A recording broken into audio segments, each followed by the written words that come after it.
좋아? 그런가 하면 용환 씨의 아내는 남편과는 전혀 다른 배변 습관을 갖고 있는데요. 변비가 계속 꾸준히 좀 있었어요. 주말에 한 번씩 가는데 그때 못 가면 또 일주일 넘겨버리고. 신기한 건요. 부부의 식성은 찰떡궁합처럼 아주 잘 맞는다는 겁니다. 점심을 좀 늦게 먹으면 배가 안 고프다 그러잖아요. 좀 이따가 야식이나 먹자 이런 식. 야식의 주메뉴는 치킨, 족발, 보쌈, 회. 육류를 많이 먹습니다. 해산물보다는 그냥 육지. 제가 음식 먹을 때 보면 항상 짜고 매운 것 같아요. 항상 빨간색의 음식. 야식은 술을 부르는 법이죠. 그런데요. 남편이 무척 궁금한 게 하나 있다고 합니다. 변비입니다. 진짜 변비 심할 때는 2주 동안도 화장실 못 가고 해갖고 그 약국에서 변비약 사다 먹는 정도. 신기한 건 이제 같이 먹었는데도 안 가니까 신기한 거죠. 눈에는 보이지 않지만 우리 몸에는 엄청난 양의 세균이 살고 있습니다. 뇌의 무게와 맞먹는다는데요. 1kg 내지 1.5kg의 세균이 우리 몸에 지금 살고 있고요. 다양성으로 보면 한 1000종류 이상의 서로 다른 세균이 살고 있고요. 몸을 구성하는 세포의 수가 10의 한 13승 정도 됩니다. 근데 우리 몸에 존재하고 있는 미생물의 수는 10의 14승이 넘습니다. 세포의 수를 본다면 실제 우리 몸을 구성하는 세포는 우리 몸에 있는 전체 세포의 10%밖에 되지 않는다. 몸속 세균은 대부분이 소화의 마지막 관문인 대장에 모여 사는데요. 그 이유는 뭘까요? 그곳에서 뭘 하는 걸까요? 미생물들은 사람이 가지고 있지 않은 소화 요소를 낼 수 있는 미생물들이 되게 많습니다. 그러다 보니까 걔들이 그걸 분해해 가면서 영양을 보충하고요. 자기들이 일부 이용하기도 하고 또 일부는 사람들이 또 그걸 흡수해서 이용하기도 합니다. 미생물이 없으면 이제 무슨 일이 벌어질까? 묵인 생쥐를 우리가 실험실에서 이렇게 해분을 해보면 가장 큰 특징 중에 하나가요. 면역의 발달이 덜 있습니다. 면역세포의 약 70% 이상이 우리 장에 있다고 우리가 이야기를 하고 있습니다. 왜 면역세포가 거기에 제일 많이 있느냐? 항원이 제일 많이 들어오는 곳이죠. 음식물을 통해서 세균도 들어오고요. 병원성 세균도 들어오고 장은 소화기관이기도 하지만 면역학적 입장에서 보면 가장 큰 면역기관입니다. 스트레스를 받으면 어떤 사람은 변비가 생기고 어떤 사람은 설사를 해요. 도대체 이게 뭐야? 그래서 봤더니 스트레스를 받는 사람이 균이 달라요. 그렇다고 한다면 거꾸로 장내 세균을 조절하면 뇌를 움직이는 것이 가능하겠네? 라는 생각을 할 수 있지 않을까요? 김동현 교수는 장내 세균과 뇌의 관계를 확인해 보기로 했습니다. 그가 주목한 건 우울증. 먼저 우울한 동물 모델을 만들었습니다. 우울을 일으키는 실험을 해요. 스트레스 받으면 우울하잖아요.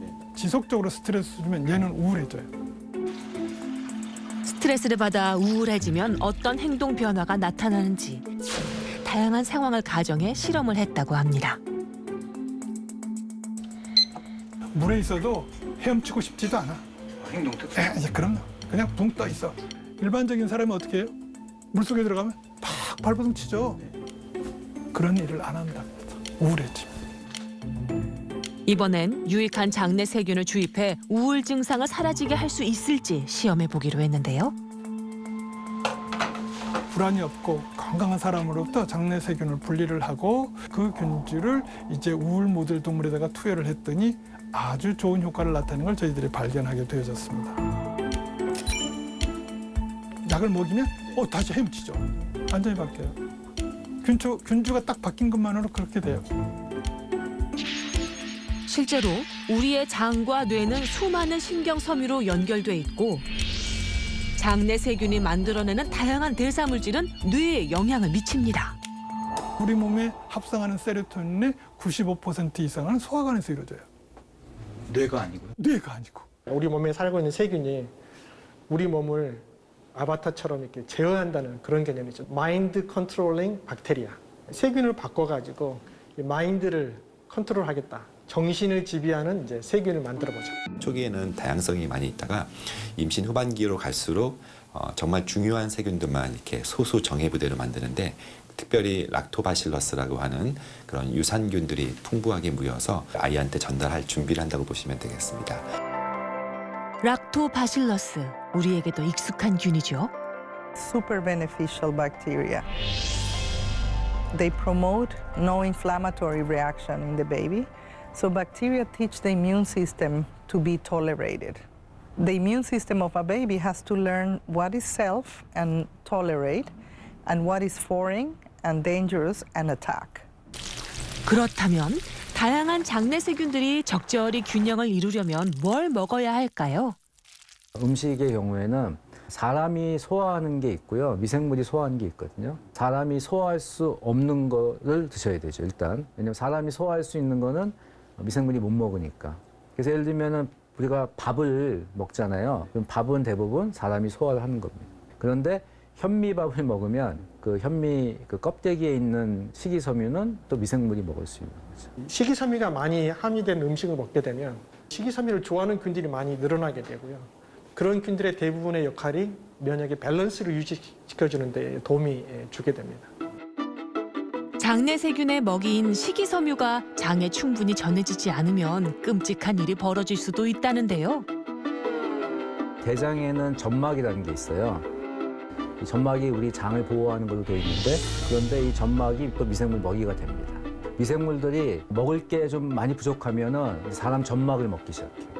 그럼 단순히 갉아먹어서 끝이 아니라 장벽이 약해지고요. 그 틈 사이로 원래는 장 속으로 들어가면 안 되는 물질들이 간다거나요. 염증망을 일으킨다거나 하는 나쁜 역할들을 하게 되는 거죠.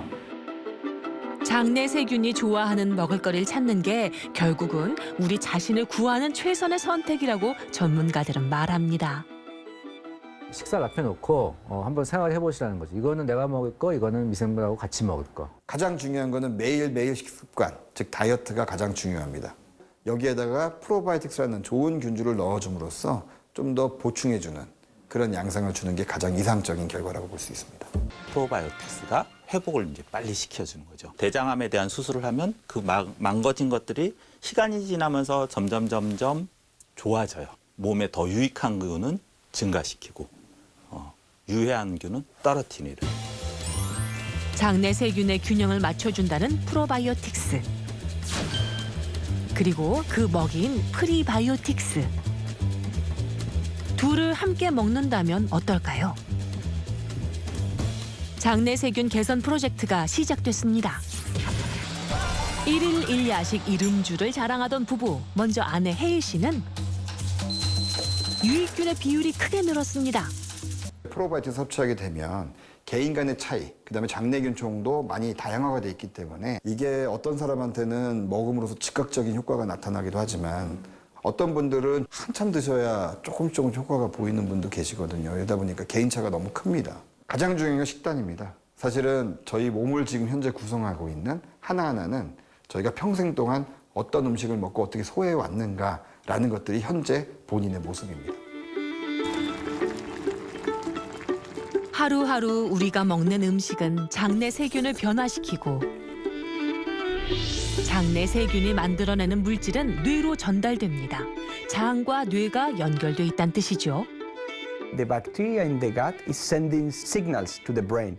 Bacteria in the gut has some kind of remote control, sends its messages that reach the brain and control the activity of those brain resident cells.